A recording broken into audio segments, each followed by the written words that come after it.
it's the third time Trump is running for the Republican Party. Right. Which is the main difference of this election in relation to the other two?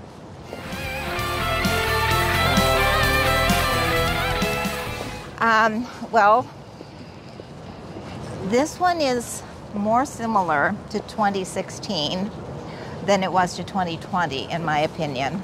Okay. For one very big reason. The Democratic candidate is a woman, and in 2020, the Democratic candidate was a man. What? Ah, okay. And there is still, sadly, some gender bias in politics. Okay. And so on National Public Radio, which I listen to, they have a commentator called Mara Liasson, Yes. who is very knowledgeable. You probably might have heard of her. And she said the other day, which I think is exactly true, that Harris faces two headwinds: gender and race. Gender and race. Gender and race. And so it wasn't in 2020. And that wasn't true in 2020. Ah, okay. Because you had a white man running.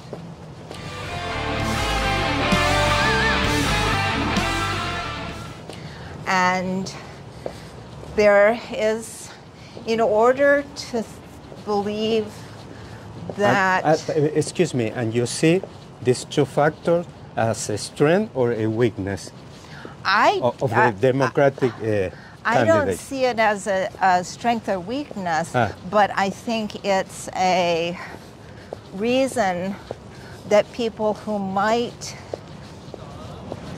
be a little less comfortable with Trump if he were running against a white man are undecided.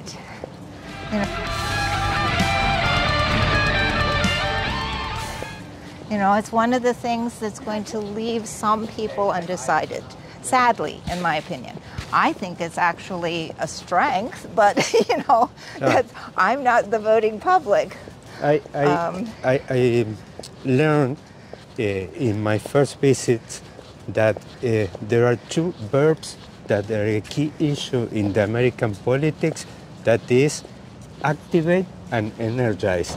Yes, and that's one place where I do say a difference between 2016 and 2024 is that Hillary Clinton was not a particularly energizing candidate. And so Harris is much more, you know, sort of outgoing. There is a, you know, to quote the media, there's a different vibe about the two candidates. The other thing that is possible, you know, time will tell, but as older people die off and younger people start voting, it is possible that gender and race will matter less. And so you could view the 2024 election as a test of whether, you know, gender and race matter less. And I would actually argue that gender is the bigger impediment. We have now had a black man as president. This is the same valid for these three states, in Michigan, Wisconsin, and Pennsylvania as well? Yeah. It's the same? Yeah. It's all of those states, if you check, I know for sure Michigan does, but all of those states, I believe if you check, you will find that the population is older than the nation as a whole. The average age is older.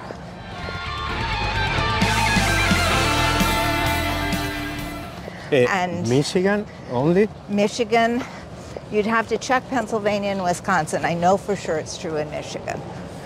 And so younger people have fewer gender stereotypes. They're more used to diverse groups of people. Older people are not. So as the population shifts, It's possible that we might elect a woman. Maybe, we'll see. But it's very close, and it makes it harder for her. Which impact could have the fact that Democrats substitute the candidate? It's very strange to substitute the candidate before 3 or 4 months the election. It is very strange. It is very strange. And I think they took a big gamble having Biden run again. And Biden has, the stress of the job has really aged him. And his debate performance raised way too many concerns about his age. Trump's age ought to be a concern as well. But somehow he's managed to present himself as younger, although if you listen to his speeches, they're very disorganized and rambling, and they have a lot of linguistic characteristics of people who are aging. So, and maybe that will start getting more press coverage. But now we're going to jog this way in front of this car and go across the street. It's not a handicap for Kamala, the fact that she emerged not as a byproduct of an internal electoral process. Instead of that, she was, I don't know if the term is correct, she was designated. Yeah, the fact that she was not elected.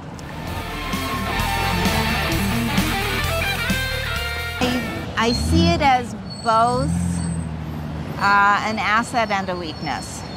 There are people who would have known her better, and she would have had a longer time stream to put out her policies and things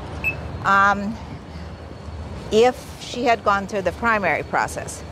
But to win the Democratic primary, she would have had to position herself further to the left. And the legacy of her primary campaign in 2020 actually haunts her a little bit on being cast to the left as a left-wing candidate. And I mean, Biden ran as a centrist, white male centrist. That's what won against Trump.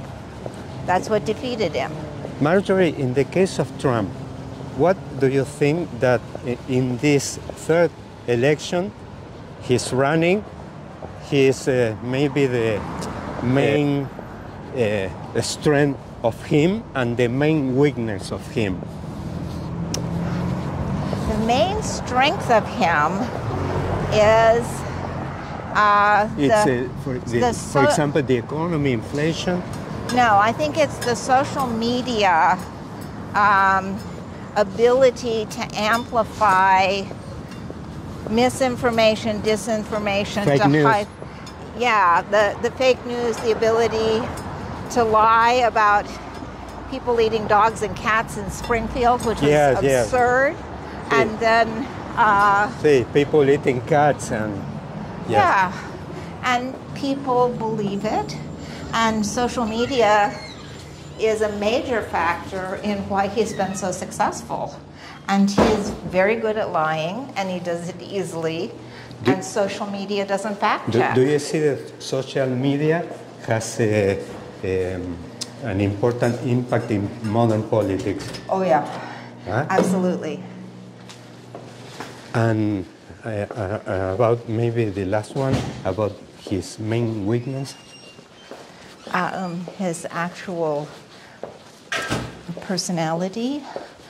His unfavorables are very high. People, he has a cult following, and then people who really detest him. So if you would like to join our class, you're welcome to sit in. But now we've seen what's behind the rhetoric. We've had 4 years of him, of what that rhetoric looks like in action.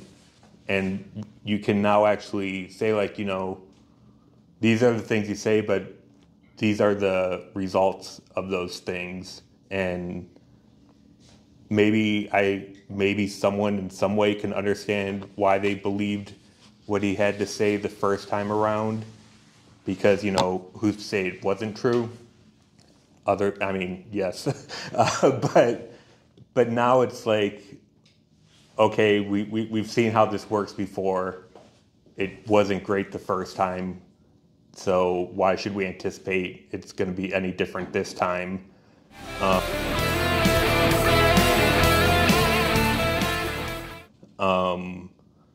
He talks a lot about how Kamala's been vice president for 4 years and she hasn't done anything in 4 years, so why should we give her 4 more years? And as far as I'm concerned, he had 4 years, so why does he need to be president again? Why didn't he do everything he wanted to do in his 4 years?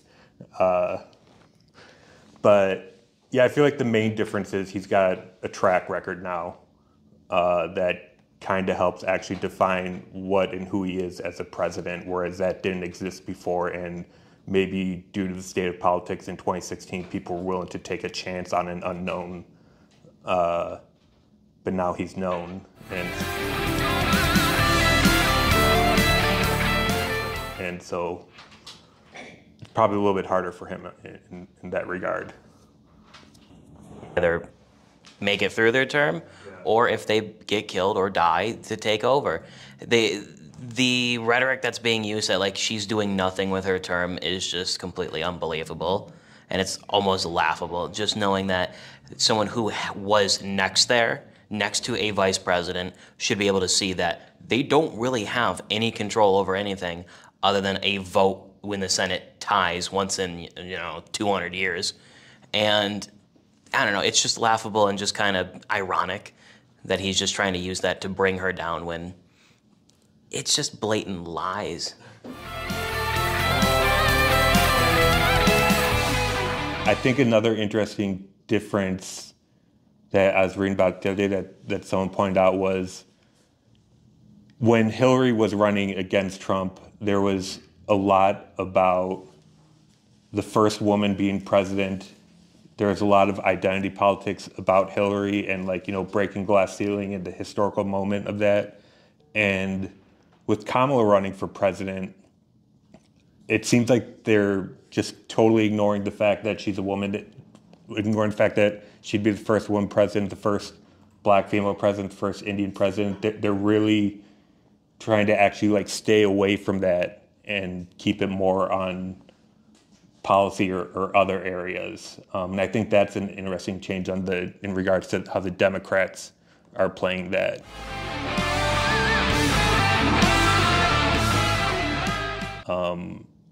I think on a nationwide scale, there's definitely a lot of people who don't want to care about or hear about identity politics. And I think they're respecting that. So it'll be curious to see how that plays out for the Democrats compared to how it did in 2016 with Hillary.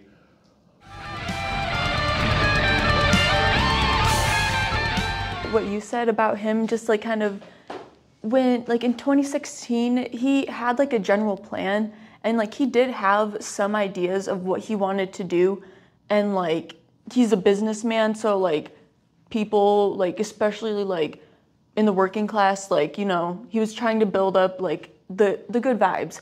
But then after 4 years of him being in office and not really doing much, and then especially after kind of he just especially during when COVID first really hit and how he handled it, I feel as he got to the more extreme side and away from the actual policies and kind of being for the people kind of thing as you would want from a president, then he lost a lot of that momentum and he lost a lot of support.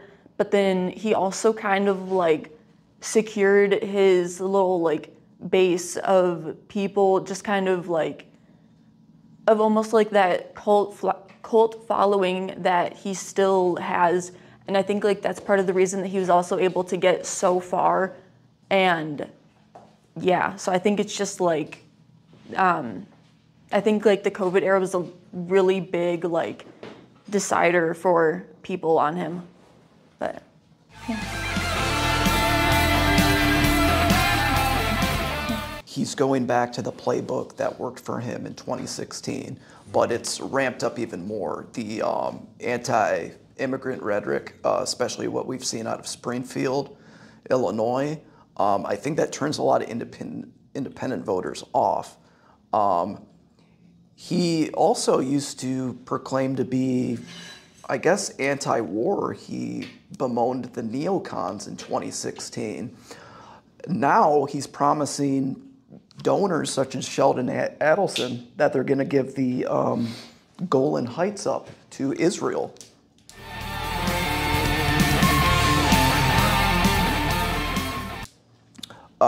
This is supposed to be the anti-establishment guy. Now he's basically bragging about how he's owned by his billionaire donors. Another thing that is out of touch, especially in the Rust Belt states, Michigan, Wisconsin, Minnesota, is he wants to increase tariffs by effectively 200%. This would be a huge tax increase on the middle and working class. So again, his instincts are completely opposite from 2016. The anti-establishment guy, he proclaimed to be against the wars, the trade deals. But now, if anything, we've seen more inflamed rhetoric from him. And also, this is a campaign about vengeance. It's a campaign about Project 2025. He says that he's not associated with it. But we have seen that over 40 people he knows is associated with Project 2025.